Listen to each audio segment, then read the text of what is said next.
예수 그리스도의 지상 명령은 제자를 삼으랍니다. 가서 제자를 삼으라.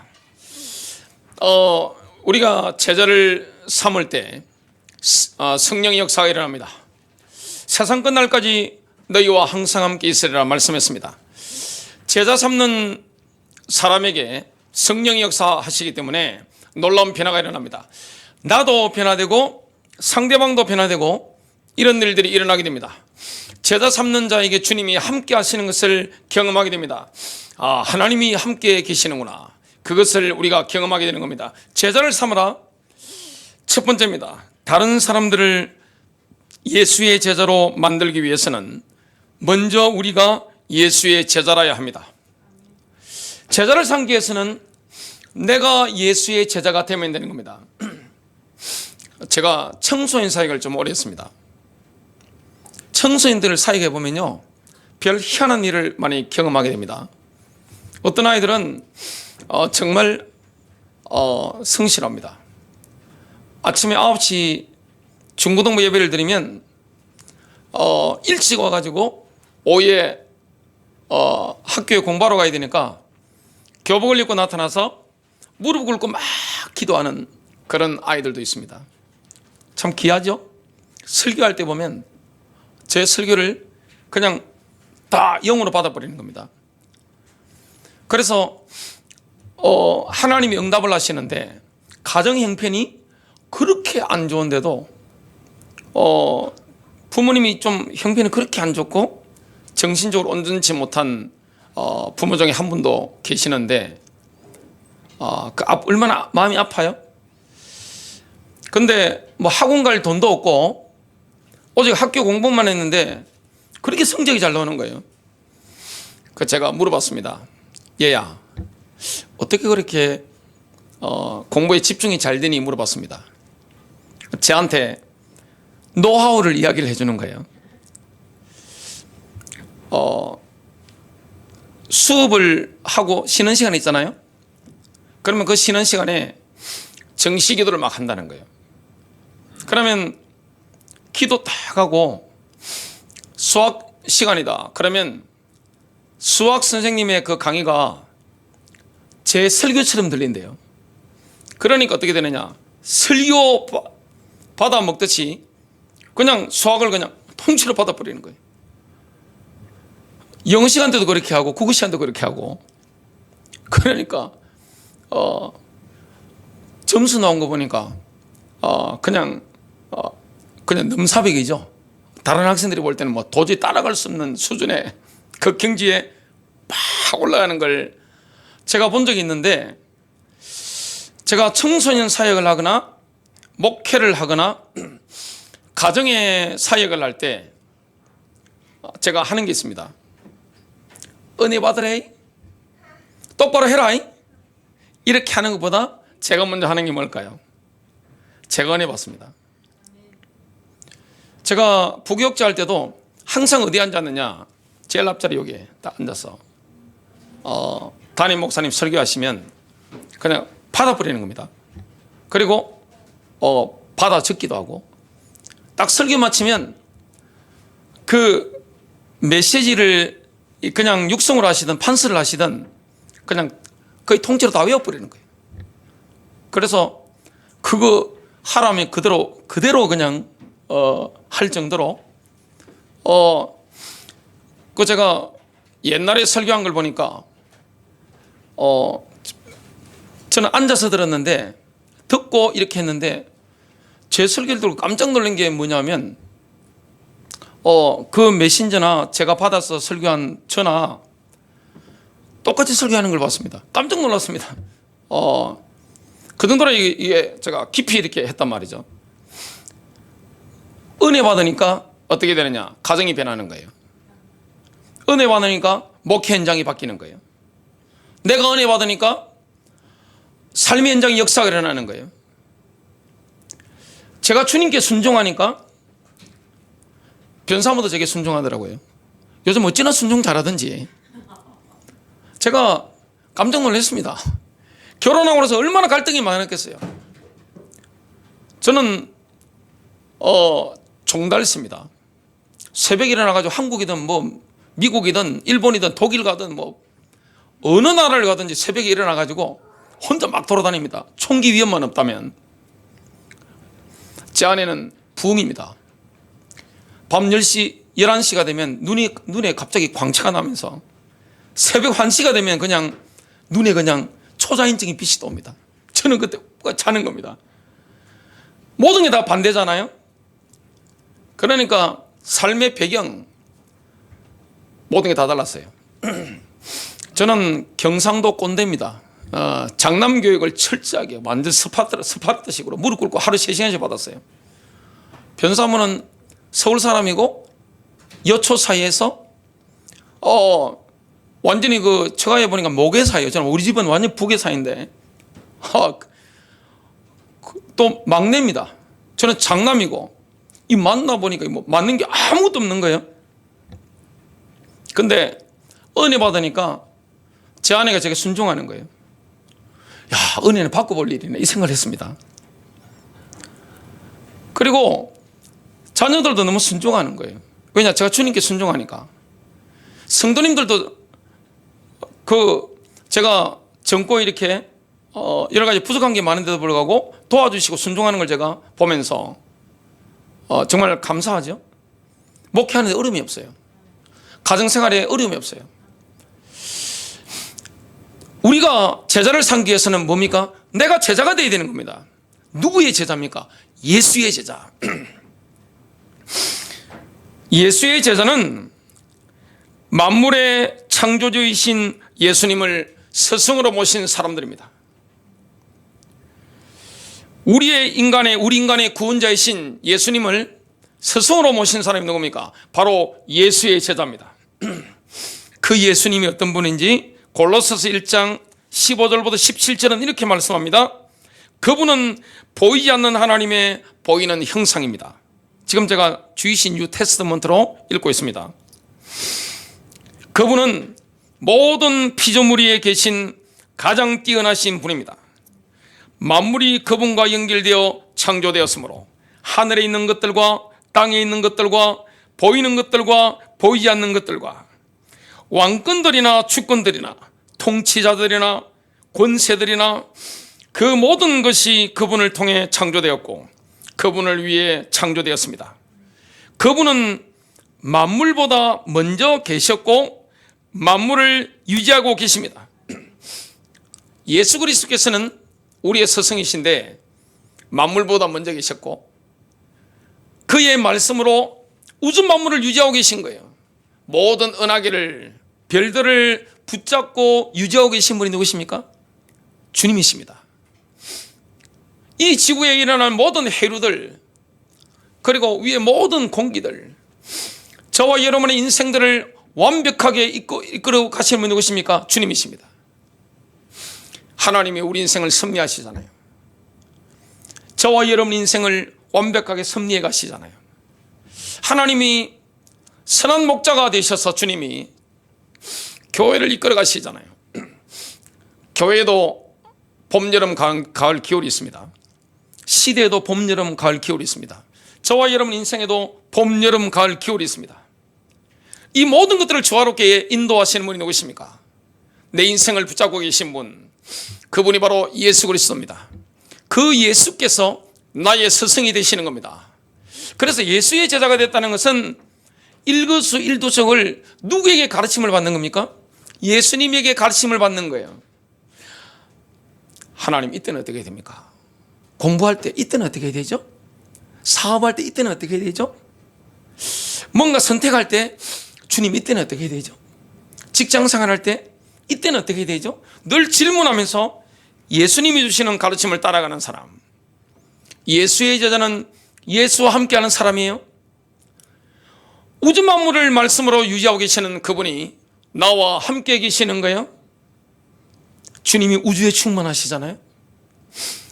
내가 있는 모든 공간의 처소에 우리 하나님은 충만함으로 함께 하시잖아요. 눈이 보이지 않습니다. 이스라엘 백성들이 잘 이해하지 못했던 게 뭐냐면 우상 섬기지 말라고 했는데 하나님 말씀하시는데도 불구하고 자꾸만 눈에 보이는 우상을 만들려고 한 거예요. 하나님은 영이십니다. 눈에 보이지 않는 거예요. 우주 만물 가운데 계신 거예요.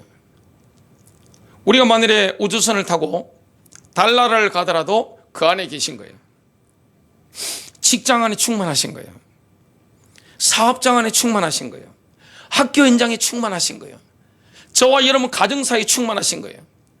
내가 운전을 하든 지하철을 타든 버스나 택시를 타든 그 현장에 주님이 충만하신 거예요. 영으로 함께 하시는 겁니다.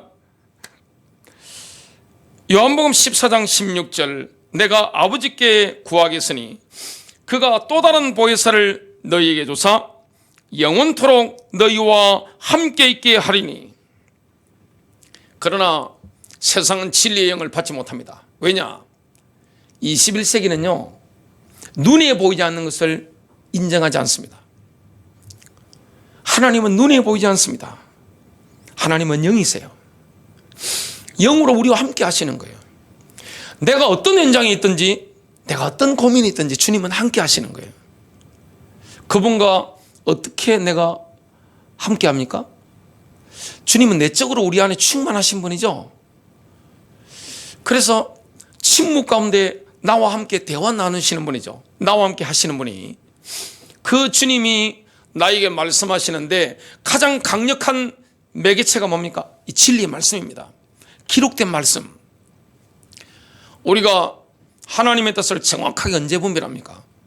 여러 가지 꿈이나 계시나 다 받을 수 있습니다만은 진리의 말씀, 기록된 말씀, 이걸 통해서 우리가 확실히 알게 되는 거죠. 저는 제일 감사한 것 중에 한 가지가 늘 성경을 끼고 살잖아요. 설교 준비, 돌아서면 설교입니다, 저는. 그리고 설교 준비하는데 일주일에 대부분의 시간 다 투자합니다. 그리고 공부하는데 대부분의 시간을 투자합니다. 이 십자가의 도를 추구하는데 제 인생의 대부분의 시간을 투자합니다. 그러니까 진리의 말씀 속에 늘 살아가는 거죠. 그게 얼마나 행복한지 몰라요. 주님이 우리에게 말씀하시는데, 나와 함께 하시는 주님이 침묵 가운데 우리에게 말씀하시는데 그 핵심이 뭡니까? 진리의 말씀이에요. 그래서 주님과 대화하고 교제하는 가장 좋은 방법이 뭡니까? 침묵입니다. 영적인 고독. 이게 얼마나 깊은 시간입니까? 그리고 예수의 제자로 살아가면 손해보는 것이냐? 그렇지 않습니다. 누가 보더라도 모든 기대를 능가하는 삶의 열매를 확실하게 맺게 되는 겁니다. 한계를 넘어서는 거예요. 사람 보면 저 사람은 저 정도일 거야. 딱 보면 갑이 나오잖아요. 저 사람 실력은 저 정도다. 딱 보면 알잖아요. 근데 누가 보더라도 나를 가장 잘하는 사람이 누굽니까? 부모님이죠. 그리고 결혼하신 분이라면 누가 가장 잘합니까? 배우자입니다. 배우자만큼 그 상대방을 잘할 수는 없어요. 또 누가 압니까? 자식, 지인들. 근데 그 사람들을 볼 때 너무나 놀랄 만큼 삶의 열매를 맺게 되는 겁니다. 열매가 맺히는 거예요. 주님이 함께 하시는구나. 그리스도와의 연합이 되어 있으면 어떻게 되느냐? 열매를 맺게 되는 겁니다. 주님과 함께 하는 거죠. 요한복음 15장 5절, 주이신 유 테스트먼트를 한번 읽어보겠습니다. 나는 포도나무요 너희는 가지이다. 사람들이 나와 연합하고 내가 그들과 연합하면 그들은 많은 열매를 맺는다. 왜냐하면 너희가 내게서 떨어져서는 아무것도 할 수 없기 때문이다. 저와 여러분의 인생의 열매가 맺히는 겁니까? 다 성령님의 역사입니다. 왜 우리가 말씀을 읽어야 됩니까? 왜 우리가 말씀을 들어야 됩니까? 왜 우리가 늘 기도해야 됩니까? 주님과 연합하는 겁니다. 주님과 연합하는데 가장 좋은 게 뭡니까? 성경을 읽는 거예요. 그리고 성경을 그냥 읽는 게 아닙니다. 나에게 체화시키는 겁니다. 내 것으로 만드는 거예요. 그리고 이 말씀이 내 심령에 담기면 어떻게 됩니까? 그 말씀을 붙잡고 나를 던져버리는 겁니다. 그러면 그리스도와의 연합 가운데 들어갑니다. 그럼 기도할 힘이 생기는 거죠. 그러면 내가 성경 읽을 힘이 더 생깁니다. 복음 전할 영적인 파워가 그 속에 나오는 거예요. 마귀를 이길 힘이 생기는 겁니다. 살아갈 용기를 얻게 되는 겁니다. 그 놀라운 은혜를 우리가 경험하게 되는 거죠. 이게 바로 예수의 제자입니다. 두 번째입니다. 예수님께서는 하나님 나라에 대한 선포와 현시와 가르침을 통해 제자 삼는 법을 가르쳐 주셨습니다. 이렇게 제자를 삼아라, 이걸 몸소 보여주신 거죠. 자신이 하신 일을 가르치고자, 주님이 하신 일이 있잖아요. 예수님께서 그걸 가르치고자 제자들을 뽑으신 겁니다. 왜 제자를 뽑았느냐? 예수님께서 하신 일을 가르쳐 주시기 위해서. 그래서 예수님의 사역에는 세 가지 측면이 있죠. 첫 번째 측면이 뭡니까? 예수님의 사역의 첫 번째 측면은 바로 하나님의 나라를 선포하는 겁니다. 하나님의 나라를 선포하는 거예요. 예수님께서 가시는 곳마다 하나님의 나라가 정말 임했다는 것을 선포했습니다. 회개하라, 천국이 가까이 왔느니라. 회개하라, 하나님의 왕국이 가까이 왔느니라. 회개하고 하나님 편에 서라. 이 회개라는 것은 윤리적인 회개만이 아닙니다. 자꾸 우리는 도덕적인 회개, 윤리적인 회개, 이게 아니에요. 그걸 넘어서는 겁니다. I윌로 가다가 U윌로 돌아서는 거예요. 이게 바로 회개입니다. 내가 주인으로 살다가 예수 그리스도를 주인으로 모시는 거예요.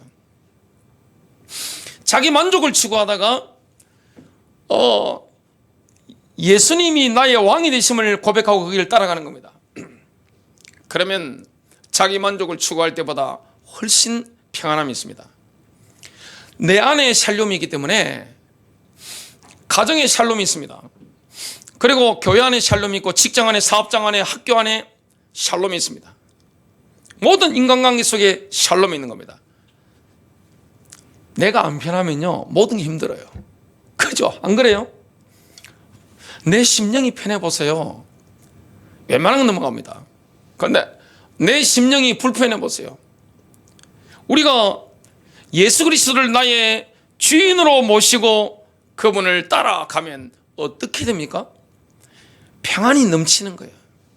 내게 강 같은 평화, 내게 강 같은 평화, 넘치는 거죠. 그리고 하나님의 나라는 뭡니까? 기쁨이에요. 내게 기쁨이 넘치는 거예요. 영의 기쁨이라는 것이 얼마나 놀라워요? 기도하면 막 기쁨이 넘치잖아요. 성경 읽으면 기쁨이 넘치잖아요. 복음을 전하면 기쁨이 넘치잖아요. 지금 제가 설교하고 있는데 이 말씀을 주님이 기뻐하니까 제 영에 기쁨이 넘치는 거예요. 우리에게 주님께 헌신한다. 주님이 우리를 골탕 먹이십니까? 그렇지 않습니다. 기쁨이 넘치는 거예요. 하나님의 임재를 경험하게 되는 겁니다. 예수님께서 만이냐 하나님의 나라를 선포하신 겁니다.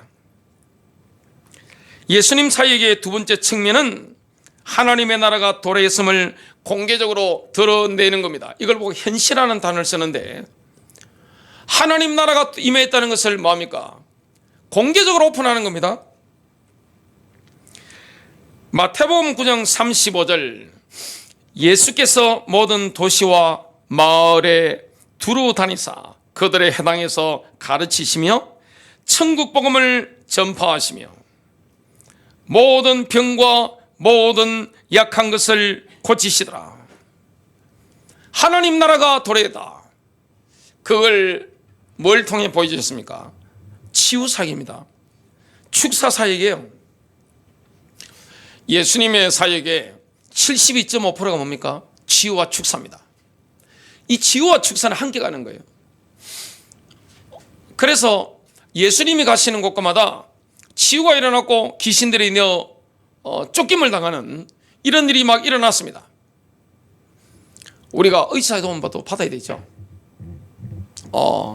근데 궁극적으로 의사를 통해서든 안수를 통해서든 기도를 통해서든 음식을 통해서든 우리를 치유하는 분이 누구십니까? 하나님이십니다. 예수께서 하나님 나라가 도래했다는 증거로 보여주신 게 뭐냐? 바로 치유사역이에요. 그리고 축사사역입니다. 이 치유와 축사는 함께 가는 거예요. 성경을 보면 따로따로 분리되는 부분은 없습니다. 예수님께서는 12제자를 파송하시면서 하나님의 나라가 도래했음을 공개적으로 드러낼 것을 지시하셨습니다. 마태복음 10장 7절부터 8절입니다. 가서 전할 때 천국이 가까이 왔다고 말하고 병든 자들을 고쳐주고 문둥병자들을 깨끗하게 하며 죽은 자들을 살리고 마귀들을 내어 쫓으라. 너희가 값없이 받았으니 값없이 주라. 하나님의 나라가 도래했다. 하나님의 나라가 도래했음을 공개적으로 오픈해라. 이게 바로 제자들에게 맡기신 사역입니다. 그래서 주님이 제자들에게 뭘 주시겠다고 약속했습니까? 성령 세례입니다. 하나님의 능력으로, 성령의 능력으로, 영적인 능력을 가지고 하나님의 나라가 도래했음을 오픈시키라. 이걸 주님이 보여주신 거예요. 보여주시고 너희도 이렇게 해라. 이게 제자 삼는 방법입니다. 뭔가 특별한 엄청난 수학 공식을 외우고 영어 단어를 외우고 그게 아니에요. 간단한 겁니다. 누구나 할 수 있는 겁니다. 그래서 우리가 예수의 제자가 되는 거, 선포하는 거, 이거 누가 못합니까? 진짜 믿으면 하나님 나라가 도래했음을 선포할 수 있는 거잖아요. 회개하고 주인을 바꾸라고 말할 수 있는 게 누구나. 이거 뭐 박사학위 딸 필요가 뭐 있습니까? 이거 하는데 누구나 할 수 있는 겁니다. 제자 삼는 일은. 그리고 제자 삼는 것은 뭡니까? 귀신을 여쭙고 질병을 치유하는 거, 여기 뭐 특별한 뭐 어디 미국 박사학위, 독일 박사학위가 필요한 게 아니잖아요. 또 예수님 사역의 세 번째 측면은 뭡니까? 하나님 나라에 대해 가르치는 겁니다. 이것이 제자들에게 가장 습득이 늦은 거예요. 왜냐? 이게 하나님 나라라는 게 전부 다 사람들은 어디에 약합니까? 눈에 보이는 거, 막 귀신이 쫓겨나가는 거, 방언하는 거, 그리고 복음 전도에 강력한 수많은 사람들을 회심시키는 이런 능력, 이런 걸로 생각합니다만은 하나님 나라의 실체는 뭡니까? 내적인 거예요. 내적인 거. 막 방방방 뜨는 게 아니에요. 내적인 겁니다. 하나님 나라가 우주 가운데 임하여 있고, 가정에 임하여 있고, 세상 가운데 임하여 있고, 우리 안에 임하여 있기 때문에 이 내적인 충만함을 누리는 사람은 뭡니까? 뭐가 부럽겠어요? 돈 때문에 내가 그렇게 힘이 나는 게, 그 폼을 잡는 게 아니잖아요. 사회적 지위도 아니잖아요. 대한민국 사회는 성경적인 배경을 가지고 있는 유럽이나 미국과 상당히 달라요. 사람을 부를 때 뭐라고 해야 됩니까? 그 사람을 중심으로 해야 되는데, 그 사람 가지고 있는 직위, 과장님, 아니면 그 밑에 대리님, 차장님, 부사장님, 학교에 가도 애들이 뭐합니까? 부회장님, 회장님, 뭐 이런 거 있잖아요. 감도 쓰려고 막 목사를 부를 때도 그냥 뭐 최고 높은 게 목사잖아요. 그러면 그냥 목사님이라 그러면 되는데 어디에 예민합니까? 당회장님 뭐 이런 거 있잖아요.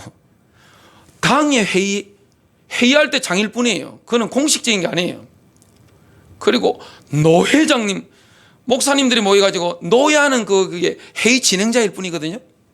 총회장님 뭐 이런 거 하는데 그게 얼마나 비성경적인 겁니까? 그리고 성도님들 가운데 제일 높은 레벨이 뭡니까? 성도잖아요. 성도는 영어로 세인트라는 의미입니다. 성녀, 성자, 예수님과 비슷한 존재가 성도입니다. 그런데 대한민국 교회는 서열화 시켜가지고 제일 밑에 성도님, 그 위에 나이 많아가지고 좀 있으신 분들 뭐 서리 집사님, 그 위에 여자 안수 집사님이 권사니까 권사님, 안수 집사님, 장로님, 또 뭐 전도사님 뭐 이렇게 목사님 이렇게 하는데 사실 그 개인 본질을 보는 게 아니잖아요. 얼마나 우리가 이 허세에 이렇게 물들어 있는지 모릅니다. 하나님의 나라는 내적인 거예요. 내가 예수와 함께 하는 겁니다. 이 내적인 실체가 하나님의 나라입니다.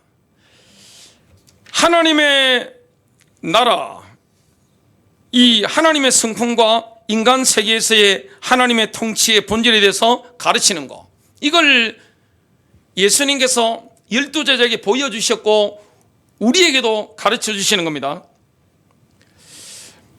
그래서 예수님께서는 천국은 마치 뭐와 같으니라는 많은 비유를 하셨죠. 천국 비유, 하나님의 왕국 비유, 하나님의 나라가 이런 것이다. 그 중에 하나가 뭡니까? 씨 뿌리는 비유입니다. 일상생활 가운데 씨를 뿌리고 있으니까, 농경사이니까 그걸 하나님 나라에 비유하신 겁니다. 그래서 마태복음 13장을 보면 씨 뿌린 자의 비유가 나오는데 하나님의 말씀에 대한 반응이 네 가지로 나타납니다. 말씀은 동일해요. 길가에 떨어진 씨, 하나님의 말씀을 절대 마음으로 받아들이지 않는 사람. 말씀은 동일합니다. 마음으로 안 받아들이는 거예요. 뭘 안 받아들이는 겁니까? 내 마음대로 살겠다는 거예요. 본인이 선택하는 거예요. 말씀은 떨어집니다. 근데 내가 회개해야 되잖아요. 아이위를 내려놔야 되는 거잖아요. 자기 만족을 추구하는 것이 아니라 주님께 헌신해야 되잖아요. 그러면 참된 하나님의 나라를 충분히 경험하게 될 건데 그걸 내 마음으로 밀어내는 겁니다. 사람들이 몰라서 안 하는 게 아니에요. 알고 의식적으로 버리는 겁니다. 좋은 땅에 떨어진 씨는 뭡니까? 하나님의 말씀을 마음으로 받아들이고 믿는 겁니다. 그리고 그 말씀에 순종하는 겁니다. 열매가 얼마나 많이 맺히겠습니까? 돌짝밭과 가시덤불 사이에 떨어진 씨는 뭡니까? 하나님의 말씀을 일단 마음으로 받아들입니다. 할렐루야, 놀렐루야, 목사님, 와, 답을 얻었습니다. 그때는 몰라요. 좀 있으면 하나님이 나한테 왜 이런 시험을 주는지 모르겠습니다. 황당합니다, 진짜. 하나님이 나한테 이럴 수 있습니까? 하나님 원망하고 뭐, 와, 별 희한한 분들 다 있습니다. 왜 그렇습니까? 그 이유가 있습니다. 그들이 통과해야 될 시험을 통과하지 못한 거예요. 이 말씀을 받으면요, 허들을 넘어야 되는 거예요, 장애물을. 근데 그 시험을 통과를 못한 거예요.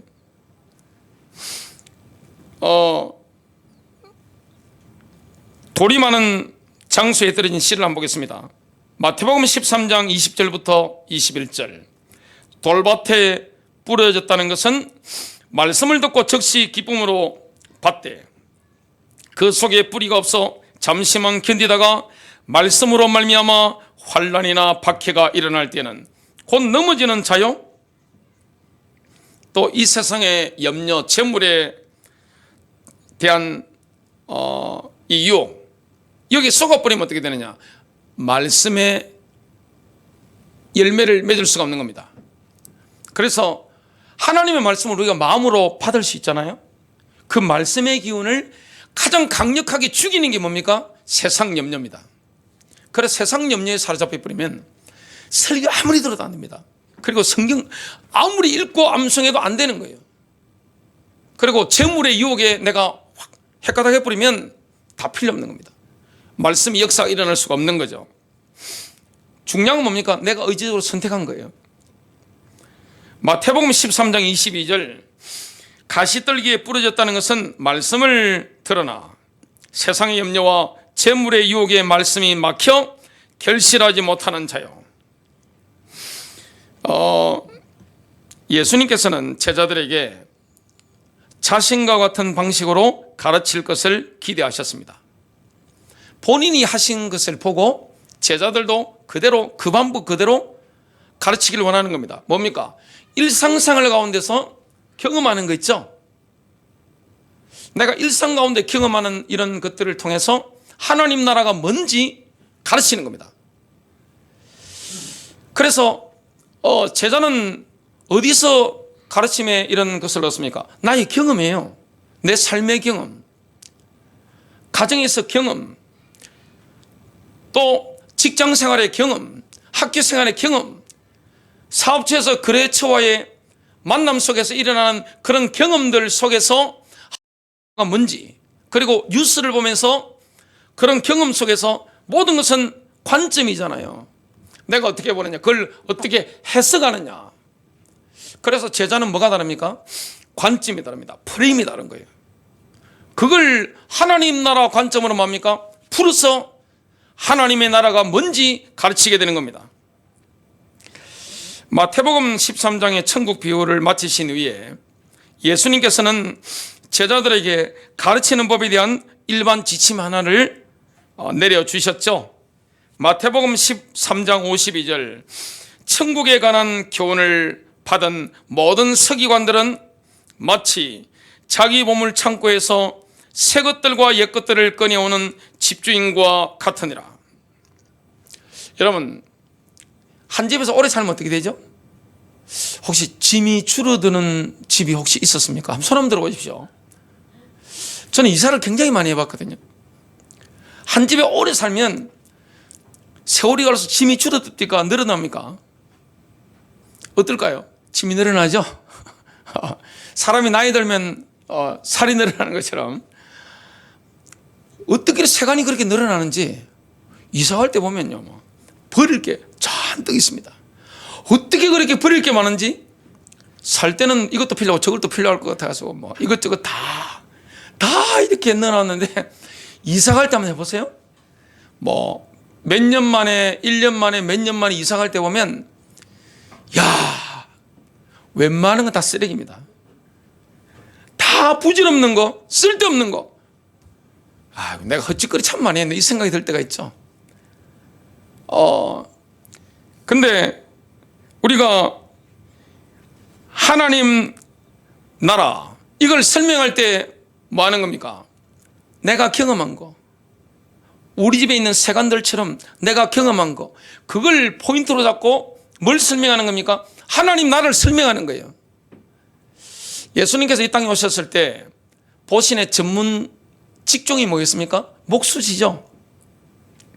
그리고 본인의 생업이 뭐였습니까? 목공일입니다. 근데 제자들은 어부잖아요, 대부분. 그 제자들에게 목공일을 가르치신 게 아니에요. 우리 안에 있는 하나님의 나라에 대해서 가르치셨습니다. 근데 지금은 어떻습니까? 여러분이 예를 들어서 은행원이다. 그러면 그걸 통해서 주님이 가르쳐 주시는 거죠. 또 여러분들이 직장생활을 하고 계신다. 어떤 학교를 다니고 계신다. 그러면 어떻게 됩니까? 그걸 통해서 하나님 나라가 뭔지 우리가 배우게 되고 가르치게 되는 거죠. 삶의 경험을 통해서 하나님의 나라를 이렇게 적용해서 막 가르칠 수 있는 겁니다. 그걸 주님이 가르쳐 주신 겁니다. 세 번째입니다. 하나님의 나라와 스승으로서 예수가 사라진 마당에 예수의 제자를 삼는다는 것은 시루를 거스르는 일입니다. 지금 교회 대세하고는 안 맞죠? 지금 21세기 교회는 어떻습니까? 주일날 이렇게 교회 가면 홈플러스 가듯이, 롯데마트 가듯이, 아니면 좀 생활 수준이 좀 높은 분들은 신세계 백화점 가듯이, 아니면 온라인으로 이렇게 들어가서 이렇게 쇼핑하듯이 일요일 날 내 필요한 쏙쏙 빼먹는 이런 거, 이게 익숙하죠? 요즘은 시대가 좋은 게 뭡니까? 그냥 온라인으로 하루에 이 목사님 저 목사님 설교 듣다면 한 편 들을 수도 있고, 세 편 들을 수도 있고, 6편 들을 수도 있고, 열정이 대단한 분은 10편 들으실 수도 있고, 내 필요한 건 빼먹는 거란 말이죠. 뭐가 없습니까? 예수의 제자가 없는 겁니다. 내가 예수의 가르침대로 살아야 되겠다. 그리고 내가 예수와 함께 해야 되겠다. 이런 사람이 없는 거죠. 그래서 교회 안에서는 예수의 제자가 맞는데 학교 안에서는, 사업장이나 직장 안에서는 전혀 예수의 제자와 상관이 없는 거죠. 가정에서도 마찬가지고. 이런 시대입니다. 이런 시대에 예수의 제자가 된다, 예수의 제자를 삼다, 이거는 시대의 흐름을 거스르는 겁니다.